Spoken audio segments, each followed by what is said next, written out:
Deputy Director, Corporate Affairs / spokesperson, the Uganda prisoners. Good to have you. Afande, how are you, sir? Good morning, sir. Good morning, viewers. Yes. It's a pleasure having you in the first place. Now that we don't have much time left, let's get into the gist of the matter. First of all, a Ugandan watching you right now is curious to learn the state of Uganda prisons. Okay. There's so many things that are in the public. They are shared on social media, prisons like this and this and this. But now that we have its PRO, its spokesperson, tell a Ugandan there the state of Uganda's prisons. Well, thank you so much. I'm very sorry for coming late because of our Uganda. I wasn't late, but the road I was using eventually made me to reach here this time. By this morning, we have 79,320 inmates. We have 14,400 staff. They are in 269 prisons, grouped into 19 regions, and the situation is normal. Of course, all we need to know that our prisoners are accessing justice. They go to court, those who are supposed to go to court. The others are getting rehabilitated. As you know, we are one of the most productive institutions of government. And so far I can say the situation is normal. The situation is normal. There is a write-up that was spread on social media, which is related to the protests. You yourself, you're the one who authored this document. What was it about? No. You see, normally when there are some of these things, you know, warning forewarned is forearmed.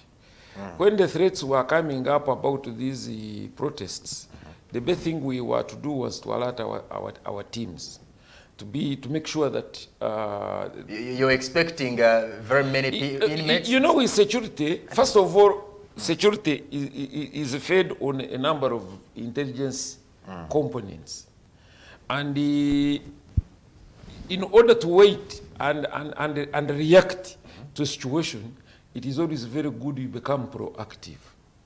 Okay, we are always alert, but if somebody says, I'm going to do this, and you know it borders on what you're also going to do in terms of service delivery, then you have to be very watchful.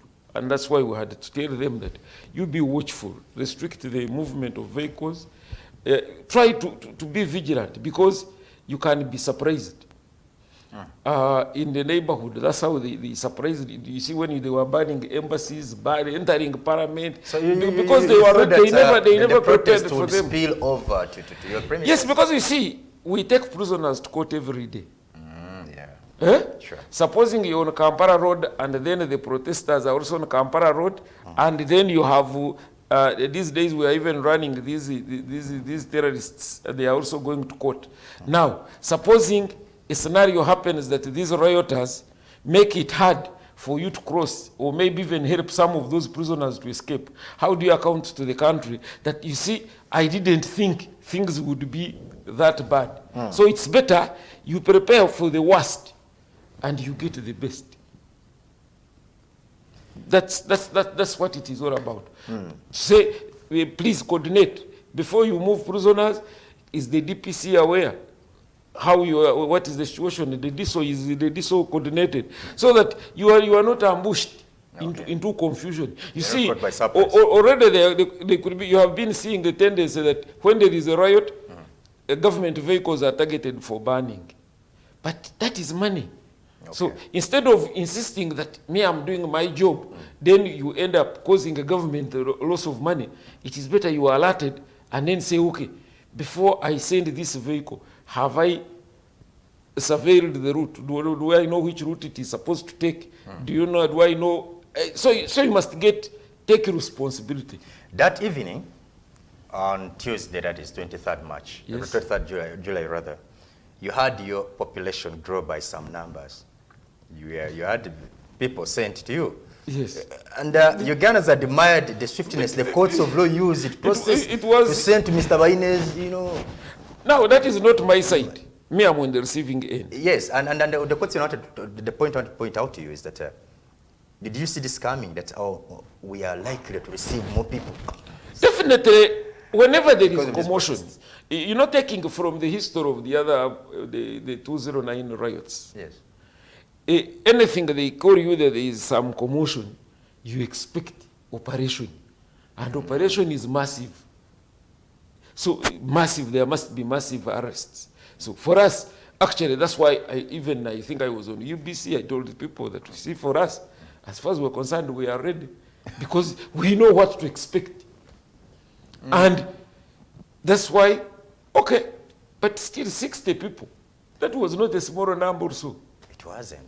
And some of us, sarcastically, we admired the swiftness the courts used. Because the process. No, I think also the court. It doesn't always happen. Maybe also the court thought. Why was maybe that level of preparation? The courts were prepared on one hand, the prisoners were prepared on the other. And yeah.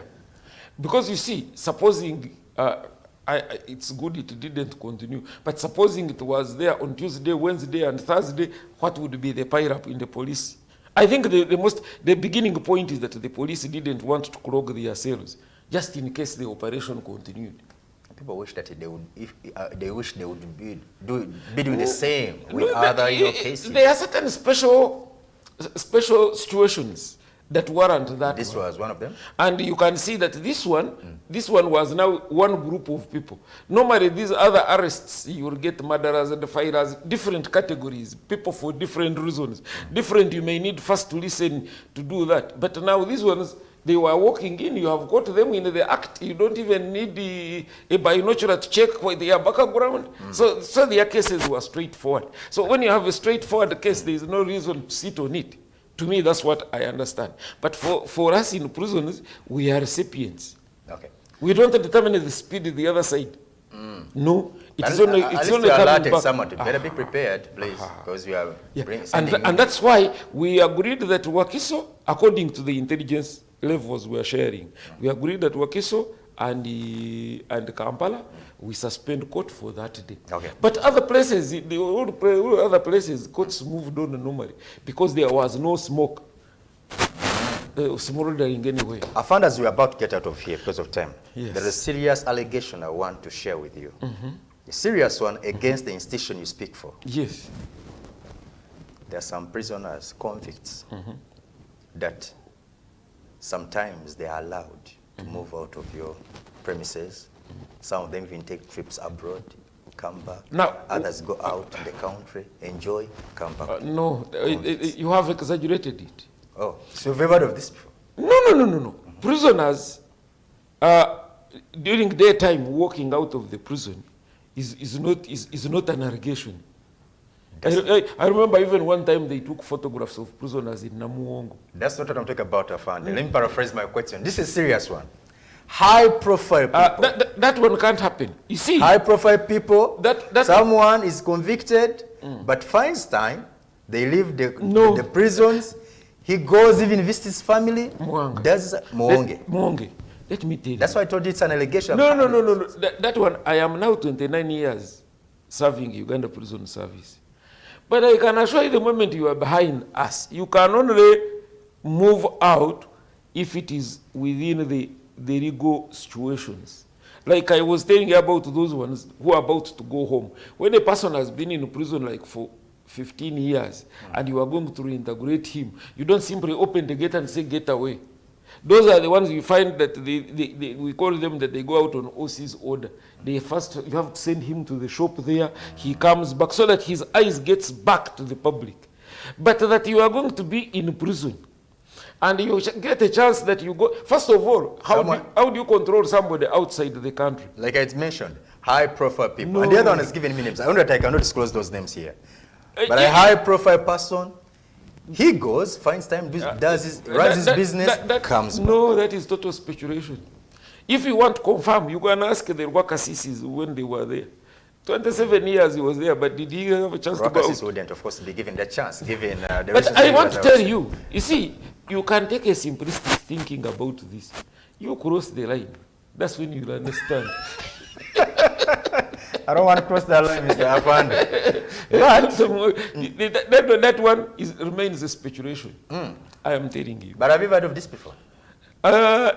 No, You're not hearing about it for I the just first said time. I have heard about that. High-profile That these people people come out of the prison and go to their homes and go back in the Yes, morning. you've heard But that not before. even abroad. No. Yes, but it is not true. Even there is when they used to call me, when this man Magara, the one who did the shooting in Rubaga, somebody used to say, I have just seen him here on the street. Then they say, but where? Then when they find Magara in prison, they say, hey, but maybe those people resemble. You know, when people have a particular interest, sometimes when there is total silence, they want to provoke answers to know what is actually going on. And the best way to do it, you saw the other day somebody simply wrote and said the MPs have been taken to State House to meet the president. Now, when I responded, he quickly apologized. But very many people had thought that was true. If you saw, even yesterday, I think I saw a picture of there is, when Honorable Tafiri was going to open the tailoring workshop in 202. It's a long time ago. 202. That's when he was touring the workshop. Now somebody goes to the computer and changes the picture to become of Honorable Mawanda and said, look, Honorable Mawanda has now reached here. Yet Honorable Mawanda cannot go to Chitaria for rehabilitation because he's still a remand. Indeed. I'm afraid you have to hold it here for now, but Yes. I hope you're going to have you some other time. Yeah. Any parting shot? Very soon, very soon. I want to thank most of the Ugandans for having listened to that. We need to just work. Let's avoid this confusion. I sympathize with these young men. I hope the few days they are with us, they learn that sometimes you need to become, putting up a point does not necessarily mean for you to use the other forceful means. Okay. And as long as we want to work, please, let people work. Okay. Thank you so much, there, Frank Baine Mayanja, for finding time off your busy schedule to be with us. We are going to have him some other time. Thank you so much, our dear viewers, as well. We've come to the end of this edition of the Daybreak. May the good Lord continue protecting you until we meet again. Goodbye for now. See you then. Thank you.